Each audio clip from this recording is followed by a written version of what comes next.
Okay. Nathan Stanley, Nathan 27, male, Indiana. And he says, I believe that in reality is all consciousness. There is an exchange of energy in everything we do. Why is it when I'm feeling better is when the X reaches out? That has nothing to do with reality or consciousness. That has to do with your ego and your intimacy, desire for intimacy, and also to be affirmed that somebody out there from female population have affirmed you by her action of reaching out to you. You feel manly, you feel needed, you feel usable and useful, and these are good feelings. So and Nathan continues, is it just a coincidence or the energy trying to maintain the connection? It has happened right on schedule twice. Well, let me understand the question again. I thought I understood it as being a bit of talk about what you think consciousness is. And you, first of all, you said you believe that reality is all consciousness. No? I don't know if your definition of consciousness is the same as I'm using it. Consciousness is mostly memory. Memory is the past. Consciousness is not reality in that context. The now is reality. The now, activity, what you do, the effort you make in building, in doing, in accomplishing something, that is actuality. You see, a thought usually wants to replace reality, actuality, because a thought happens in the field of the known, the field of the known being consciousness, consciousness being the past, memory. And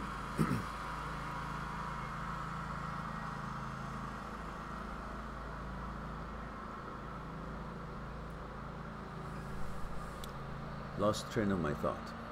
Let's see, it's too early in the morning. So you have the consciousness acts as a virtual reality goggle. You know how you put these virtual reality goggles? We've spoken about this before. You put them on and you watch a video game or you watch a movie and you're totally consumed, and part of the movie you become. I sounded like Yoda. Part of the movie you become. The verb is at the end. So, so that's why you're so impressed with the movie, because the field of your field of vision, the frame of the extent of the field of your vision is limited now by the goggle. And therefore you think everything that is in existence or in play is within the frame of your vision, which goggle has encompassed it, has limited it. So your world becomes what the goggle shows you, and you cannot see any point of reference from the corner of your eyes. It's all closed in. That becomes your world. That's why you're so affected by the movie. If somebody's falling off the cliff, you feel you're falling. If it's flying an airplane, you feel you're flying. And all that because your whole world has been limited to what you can see, and you believe that what you can see is the whole entirety of the possibility of visual effects or whatever exists in that scenario.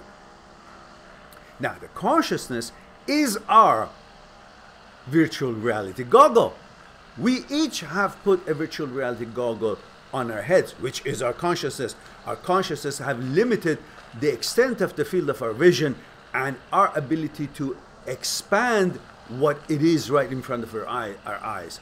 And we are limited by our consciousness thinking that the world, the entirety of the world, is what we have gathered in the field of the known, which is our consciousness. Therefore, our consciousness, in fact, limits us from expanding our abilities and our opportunities further than what it is programmed or included, collected accumulated in our consciousness. Therefore, it is very important to have the ability to step out of your consciousness. That is when you become free. And therefore, to do that, you may want to pay full attention to what it is that you're engaged in that very moment of life, that you're doing something. When full attention is on what you're doing, if you're looking at an orange tree, if your full attention is that very own orange tree that you're engaged in, then you are outside of your consciousness. But if you are not paying full attention, as soon as you see the orange tree, suddenly, by the time they recognize what it is, you start comparing it to some orange tree that you saw in the past, in somewhere else, in some other place, some other time, and suddenly you start comparing it, and then you perceive this orange tree based on what experience and knowledge you have of such thing in your memory, which is accumulation of the information that comes from the past, from your memory, which then means you're no longer here, you're in the past, you're in your consciousness, which is that virtual reality goggle at work. So it is very important for you to pay full attention to what you're doing in order to bring yourself in the same resonance level and time and space, and therefore you become one with the flow of the energy of the universe, and you're no longer in a different time zone. You're no longer in the memory, which memory is the past, therefore you're in the past, and you will be in the now. And you will be living and growing and learning and being outside of your consciousness, which then brings the actuality and reality to you as a gift, as a function, a healthy function of experiencing life. Now, the other way is also learning how to meditate. When you meditate, your mind will have a place to be, a home. Therefore, it's not like a gypsy flying, flowing everywhere else, which is, in fact, in your memory, but it's trying to find a place of security. It's trying to find a home. It's trying to latch itself to something. And often we find order and security for our mind in images. That's why we create images, and therefore we live our lives through images that we create for ourselves and we create for the people that we are encountering, and so on and so forth. And that's another story that we can go on. And so I should cut it here short, because otherwise I'll go on further. So consciousness should be looked upon as the way